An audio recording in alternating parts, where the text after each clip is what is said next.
ரீசெண்டாக ராணவோட big pass ராணவோட அப்பா வந்து விகடன் பத்திரிகைக்கு வந்து ஒரு பேட்டி கொடுத்துருக்காரு. அதை நான் படித்தேன்.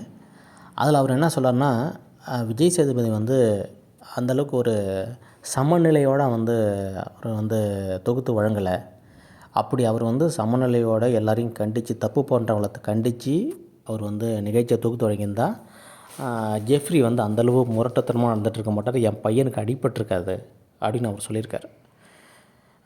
வார இறுதிகளில் வந்து ஏன் வந்து இந்தளவுக்கு அவரை வந்து ராணவ் வந்து இவ்வளோ திக்குமுக்காட செய்கிறார் அப்படின்ற வருத்தம் வந்து எங்கள் குடும்பத்துக்கே இருக்குது அப்படின்ற மாதிரி அவர் சொல்லியிருக்காரு. ஆக்சுவலாக ராணுவோட குடும்பம், அதாவது அவங்க அப்பாவோட முன்னோர்கள் வந்து பர்மாவிலேருந்து வந்தவங்களாம். வந்து பல ஊர்களில் ஏதோ தமிழ்நாட்டில் வந்து மதுரையிலேயும் எங்கேயோ செட்டில் ஆகியிருக்காங்க. அதன் பிறகு வந்து சென்னைக்கு வந்து அவங்க தாத்தா வந்து ராணவோட தாத்தா வந்து சாக்கு வியாபாரம் பண்ணுறதுக்காக சென்னைக்கு வந்திருக்காங்க. அதன் பிறகு ராணவோட அப்பா வந்து காங்கிரஸ் கட்சியில் வந்து மாவட்ட செயலராக சேர்ந்திருக்காரு. இவரை ராணுவ வந்து அவர் வந்து சட்டம் படிக்க வச்சுருக்காரு. ஆனால் ராணுவுக்கு வந்து இந்த சினிமா மேலே இருந்த ஆர்வத்தினால அவர் வந்து சினிமாவுக்கு போயிருக்காரு. அவர் நடித்த படம் ஆனந்த தாண்டவம் வந்து இன்னும் 2 மாதத்தில் ரிலீஸ் ஆக போகுது போல்.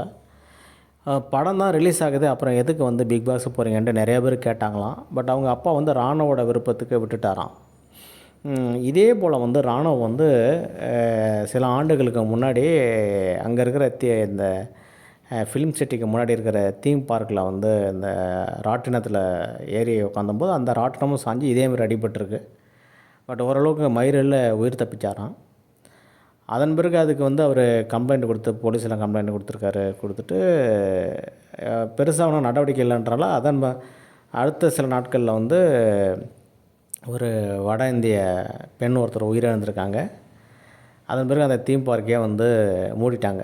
ஸோ இந்த மாதிரி வந்து அதே இடத்துல வந்து இவருக்கு வந்து ராணுவுக்கு அடிபட்டும் போது அந்த குடும்பம் கொஞ்சம் வந்து ரொம்ப பிக் பாஸ்க்கு ராணுவ அனுப்புனதுலேருந்தே இவங்க வந்து மிகப்பெரிய பதற்றத்தில் மன உளைச்சலில் தான் வந்திருக்காங்க. அவங்க ராணுவோட அம்மா வந்து டெய்லி டிவி பார்த்துட்டு அழுதுட்டு தான் போய் டிவி ஆஃப் பண்ணிட்டு போவாங்களாம். ஸோ அந்தளவுக்கு இது வந்து போட்டியாளர்களுக்கு மட்டுமில்லை, போட்டியாளர்களின் குடும்பத்துக்கும் ஒரு மன உளைச்சலை ஏற்படுத்துது.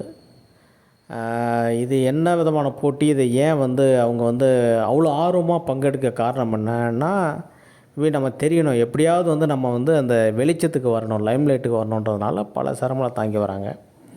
அநேகமாக இதன் பிறகு போட்டி வந்து ராணுவுக்கு சாதகமாக திரும்பும் தான் நான் நினைக்கிறேன். இவ்வளவு அடிபட்டு இவ்வளவு இப்போ தான் வந்து அவரோட ஆர்வம் வந்து புரிஞ்சிருக்கும் ரசிகர்களுக்கு.